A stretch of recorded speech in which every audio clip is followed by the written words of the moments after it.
Before I start with my brief message, I want to take a moment and thank those who've made tonight's services possible.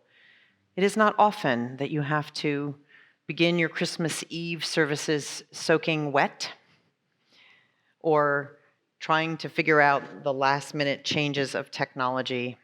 And some, including our music director, Mark Tuning, have worked for months for this service. So I want us to just take a moment and thank our wonderful musicians and everybody who has participated tonight.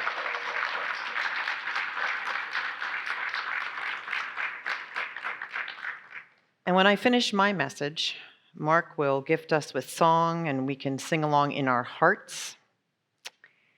And we will proceed back outside where we will end our service together outside. I picture them in the cold and the dark of their fields, perhaps huddled in a small mountain's dimple, an indentation where they are a little more shielded from the taunts of the wind and the weather. Most of them are sleeping. Maybe only one or two are awake. They're looking up, and as always, those pinpricks of light in the black catch their eyes. Some of those little hints of light we could give a name to today, and some have stopped casting their light back towards us, for that is how long ago our ancestors gazed. And as they watch, a single star catches their attention. It's pulsing and flaring, as stars are wont to do. And on this particular night, with the particular events of the days of those huddled beneath the stars, there is a longing. Perhaps it is for that missed meal, or to get out of the driving rain, or perhaps to escape the mysterious sickness that has taken some of their companions. And staring up at that light seems somehow to soothe them. Maybe in their language, which is not any language that we would hear today. We can hear, though, a longing for a greater rest, an easier day, and a moment, for some times when they could stop worrying about the day, about the deer that got away, about the warmth of fever that is gripping their companions. Perhaps one of them, a little more fascinated by that star than the others, begins a dialogue with it. And in that language, the words are very simple. I want. I wish. Your beauty. And the star just whispers back, yes.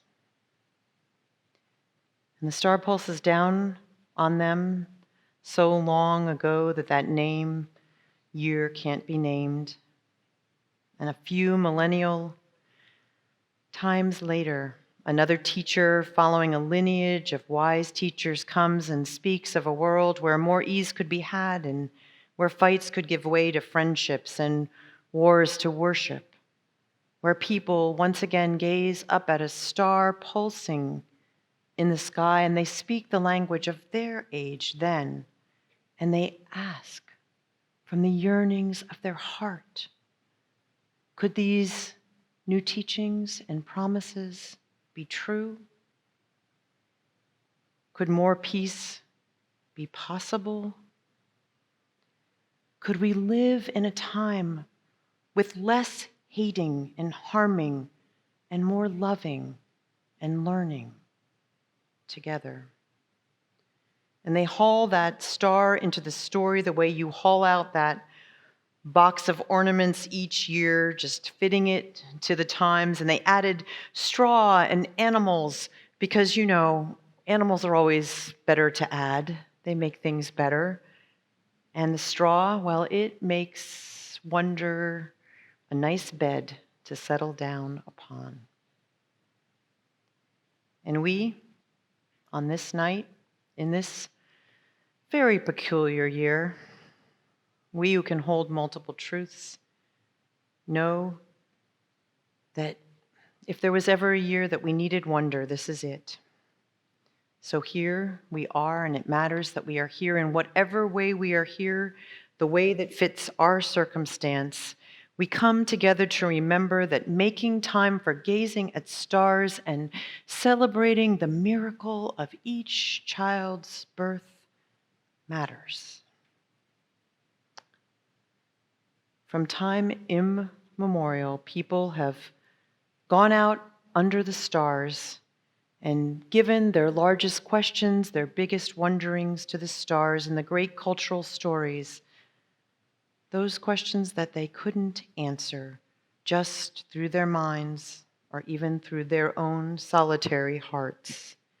And right now, somewhere in the world, a new prophet is being born, and each day we look for the new prophets, the new visionaries, those who are able somehow to tap into the great, inexpressible truths of this world.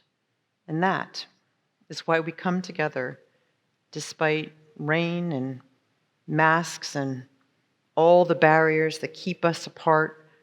We come together on this evening every year so that we can allow wonder to uncover itself amidst the fears and uncertainties, lonelinesses and disappointments, because under all of that, we are reminded this night that there are still great truths to be revealed.